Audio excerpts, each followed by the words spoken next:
guys, welcome back to The View from Mars Hill. I'm Tom Kitterman. This is episode 3 called What is the New Great Awakening? Okay, so I think that there's a lot of confusion about what this movement is. So I'm going to see if I can clear a couple of things up for you. Recently, I did a series on the Great Awakening on my radio broadcast, which is on Faith Talk 1500 Detroit at 10:28 every weekday morning, Monday through Friday, called The View from Mars Hill. We did a series recently on the Great Awakening, and if you're coming here from that series, you're going to get a little bit more information in this episode.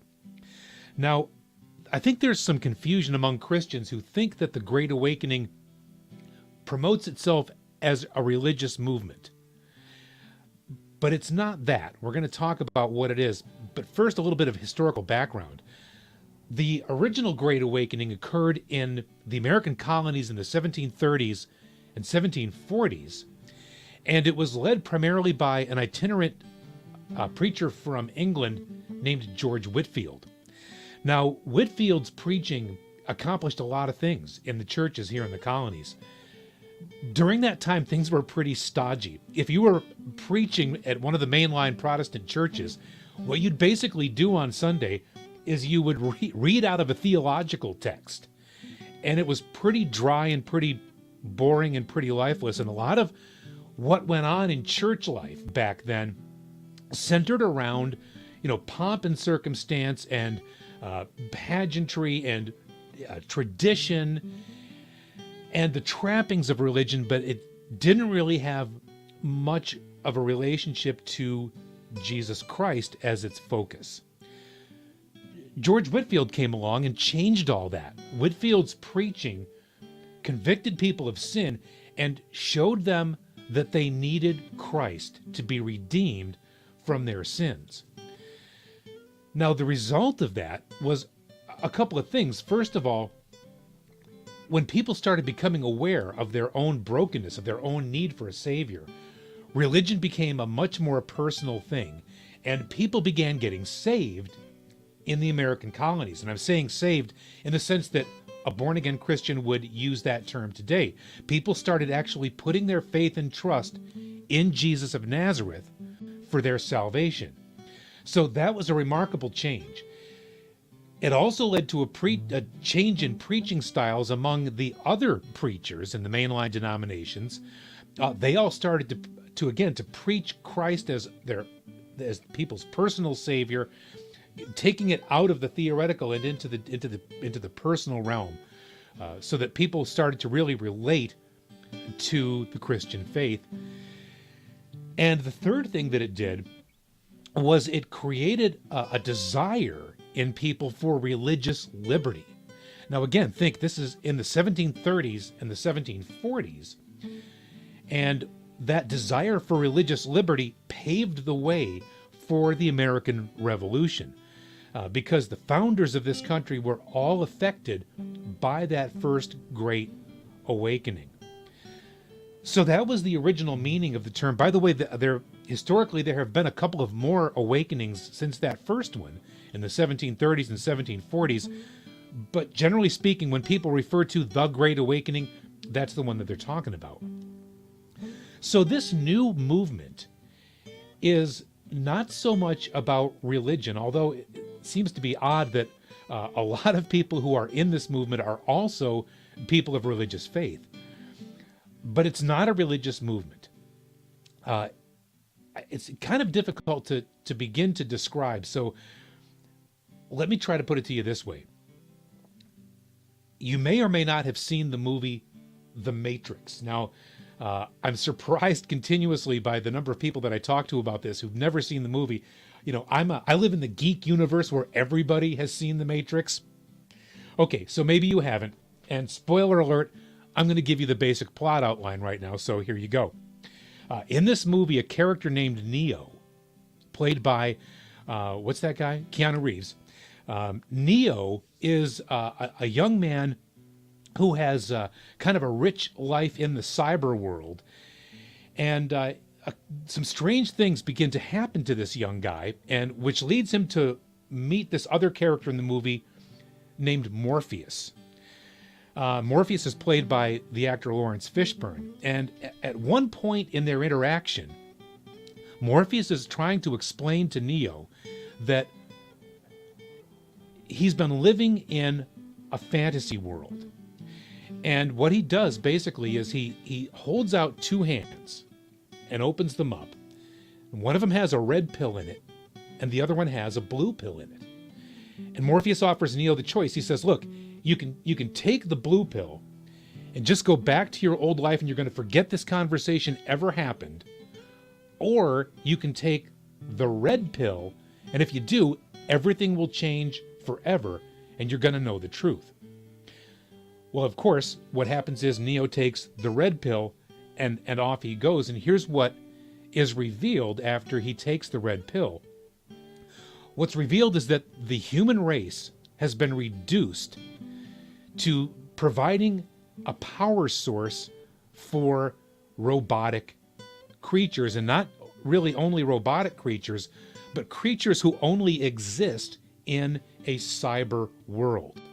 This is a little bit hard to follow, but what it basically means is that every single thing that those people in that movie were experiencing was stuff that was being piped into their brains electronically. It was media being pumped into their heads.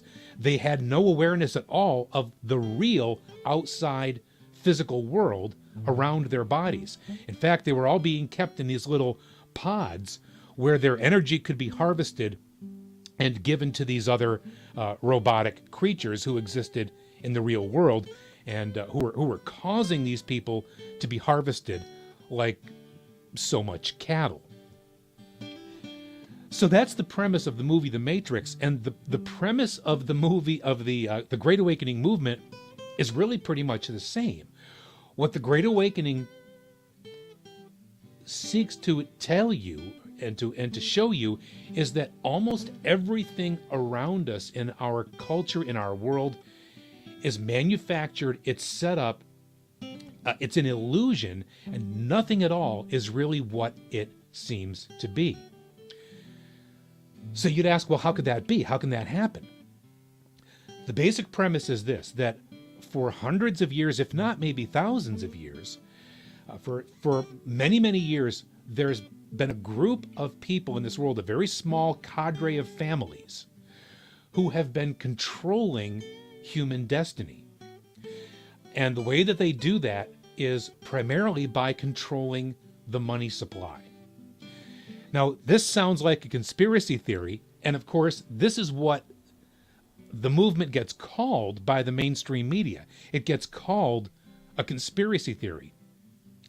But here's the difference between the things that people are being taught and learning in the Great Awakening and a conspiracy theory. It's been my experience that almost everything that people talk about has evidence to back it up. And not just evidence of, some book that some, crazy internet kook has written. No, these are records that can be publicly searched and verified for yourself. So if this was all made up, it would be very difficult then to offer information that anyone could go publicly look up and discover for themselves. So it's also very interesting to me that many of the people in this movement choose to remain anonymous. They're not seeking their own glory. They're just seeking to get the information out there so that people can be aware of what's really happening around them. And if they are aware, then they're able to participate and hopefully bring about change in the way things are done and in the way things are run. So that's just the bare bones of what the Great Awakening is all about. It's basically an information movement. It's a movement away from the disinformation that's provided to us by our government, the mainstream media, Hollywood, academia. A move away from the disinformation promoted by those avenues and a move toward information that is real and true and right. Here's the problem. The deeper you get into the the realm of real information, the scarier and scarier it gets. As a matter of fact, it often begins to sound like something made up, because what we discover is that human beings are so desperately wicked. The human heart, just like it says in the Bible, is so desperately wicked, who can know it? We're finding out that the people in high places, the people in power, the people that we look to as our leaders, are terribly, horribly corrupt in the most vicious and vile ways you can possibly imagine. You know, people often think that the opposite of love is hate. That's not true. The opposite of love is indifference. And what's happening, what we're finding out, is the people who are ostensibly in charge of our lives and our destinies, they don't love us. They are absolutely indifferent to us. And because they're indifferent, that allows them to be able to use us in the most hideous kinds of ways imaginable. Now, if you read about the Great Awakening in the mainstream media, one of the things that they're going to say is that this movement is about exposing pedophilia. They say that because, in a sense, it's true. There is some talk among people in this movement about how people in high places are pedophiles, or using children as sex slaves, etc. But it's not the main focus as they would have you think. It's not a conspiracy theory about how people in high places exploit children. That's only a secondary story. The primary story is about how these people control every aspect of our lives, of politics, of wars, of finances, of banking, every institution that we hold dear, that we rely on, they are in fact in control of. To go even one step deeper, another thing that the movement illuminates and elucidates is that a lot of the things that happen, that are portrayed in the media, are in fact manufactured. They're not real. It's stuff that is made up to get us to move in a certain direction. Even things that you don't think could possibly be influenced or helped by the desire of human beings, even those things you can't rely on, you can't trust when you see them on the television. But they rely on the fact that you believe what you see, and so they put you in a position where these pictures are out there. You think that that's true because you've seen it on TV, right? Must be true. It's on TV, and you believe it, and you base your life on that, and you trust those leaders to give you the right information, and then you keep electing them, voting for them, and it's a vicious cycle. They keep creating scenarios that cause us to think a certain way. That thinking causes us to vote for them, and then they just keep feeding us more lies, and the circle goes on and on. Well, that's a little bit about the Great Awakening in general. Now I'd like to tell you about one more facet of the Great Awakening that you may not be aware of. And this is also a little bit hard to kind of grasp at first and to get your hands around. But there has come into the movement, and it's been going on now for years. But in about the last year, there has come into this world of the Great Awakening something that you might call a rallying point for people in the movement. Now, you have to understand that to those in the Great Awakening, they consider themselves patriots. Why? Because they want this country to prosper. And they believe that our leaders have put us in a position of weakness, and that can change once we understand what's really driving the political process. And they also further believe that Donald Trump, our president, is a good guy, not part of one of the long line of controlled and controllable presidents who have come before him, but someone who is truly outside of the box in terms of of where he's coming from and what he's willing to do for the country. So from among these people, these patriots who are largely anonymous, and they call themselves Anons because they are anonymous, out of this realm has arisen a spokesperson, if you will, who is called Q. Now, Q may be one person, Q may be a group of people, but Q has been communicating anonymously through various message boards on the internet, 8chan and 4chan, the most prominent. And we have come to discover over the course of the last year to year and a half that who or whatever Q is, it must be a part of President Trump's inner circle, because the amount of coincidence with the things the president tweets and what Q posts in his drops is that they're totally enmeshed. It's amazing.